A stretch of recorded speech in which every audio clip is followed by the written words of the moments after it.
was a problem with the cylinder. I removed it, and it was pretty easy to remove it. As you know, you have a little button in the back, which you just push it.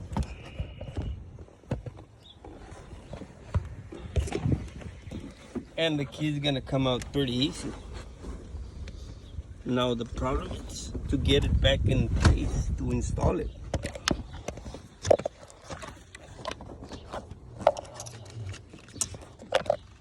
Let me see.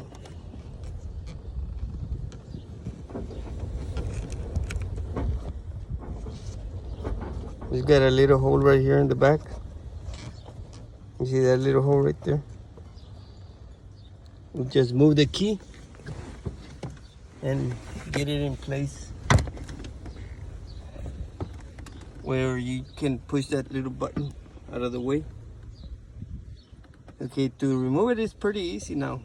Now the thing is that how to get it back, how to put it back together.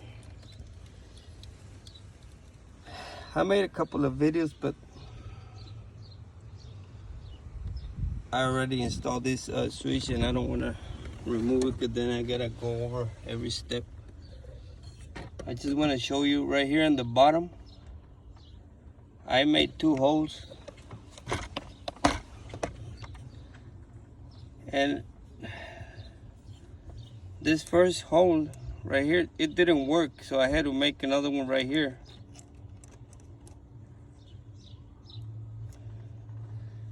And the inside you got that bar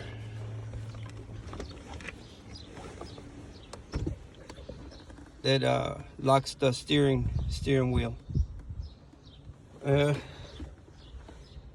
I made that little holes to hold that bar inside, make it easier for the key to go in. So I hold it with this little thing, this little screwdriver. Hold that bar inside.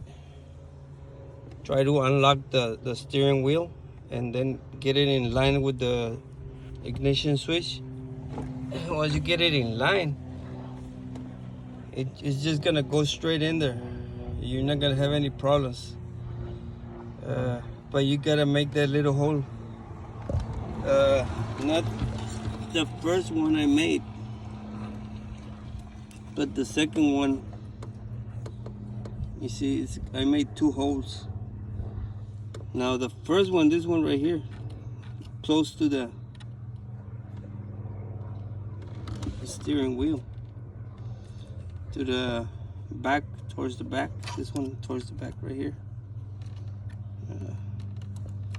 That one.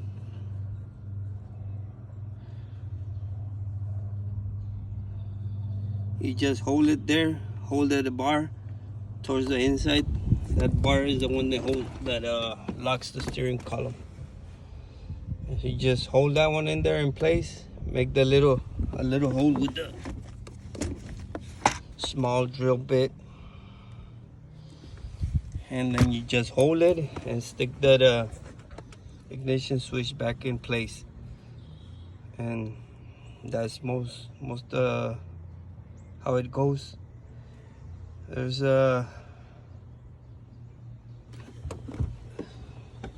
that's how to install it from a 2005 Mazda 3. Thank you for watching my video.